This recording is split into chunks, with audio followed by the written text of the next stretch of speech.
അസ്സലാമലൈക്കും വറഹ്മത്തുള്ളാഹി. ഇന്നാ ലില്ലാഹി വ ഇന്നാ ഇലൈഹി റാജിഊൻ.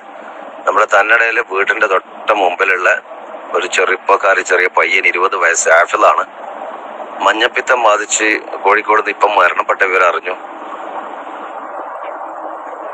ഉച്ചക്കേക്ക് മയ്യത്തെടുക്കും. അപ്പൊ ദയവ് ചെയ്തിട്ട് നമ്മുടെ കുടുംബക്കാര്, കുട്ടികള്, വലിയാള് എല്ലാവരോടും കൂടിയിട്ടാ പറയുന്നത്, നോമ്പ് തുറക്കുമ്പോഴൊക്കെ നമ്മൾ ഈ ടാങ്കിലെ വെള്ളവും പൈപ്പിലെ വെള്ളവും എടുത്തിട്ട് അത് ഫ്രിഡ്ജിൽ വെച്ച് തണുത്ത വെള്ളം കുടിക്കലും അതുപോലെ തന്നെ ജ്യൂസും കാര്യങ്ങളൊക്കെ ആക്കലും ഒന്ന് പരമാവധി ശ്രദ്ധിക്കുക. മഞ്ഞപ്പിത്തം കണ്ണൂർ ജില്ലയിൽ മൊത്തം പടർന്നുകൊണ്ടിരിക്കുകയാണ്. അതുകൊണ്ട് ഈ വോയിസ് കേൾക്കുന്നവര് അതൊരു തമാശ രൂപം എടുക്കാതെ അത് അതിൻ്റെതായ കാര്യഗൗരവത്തിലെടുക്കുക. എന്തൊക്കെ സംഭവിച്ചിട്ട് പറഞ്ഞിട്ട് കാര്യമില്ല. മഞ്ഞപ്പിത്തം പെട്ടെന്ന് ലിവറിനെ ബാധിക്കുന്നത് അത് തുടക്കത്തിൽ തന്നെ കാണുന്നുണ്ട്, അപ്പോഴേക്കും അങ്ങ് എത്തുന്നുണ്ട്. അതുകൊണ്ട് എല്ലാവരും നോമ്പ് തുറേണ്ട ആവേശത്തിൽ തണുത്തതെല്ലാം ഒഴിവാക്കുക.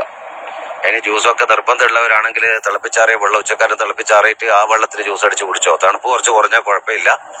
വരുന്ന ഭവിഷ്യത്തുകളെ തൊട്ട് കാത്തു രക്ഷിക്കുമാറാവട്ടെ. ആമീൻ. എല്ലാവരും ഒന്ന് ജാഗ്രതയോടെ കൂടിയിട്ട് ഈ കാര്യം ഒന്ന് കേൾക്കുക. അസ്സലാമു അലൈക്കും.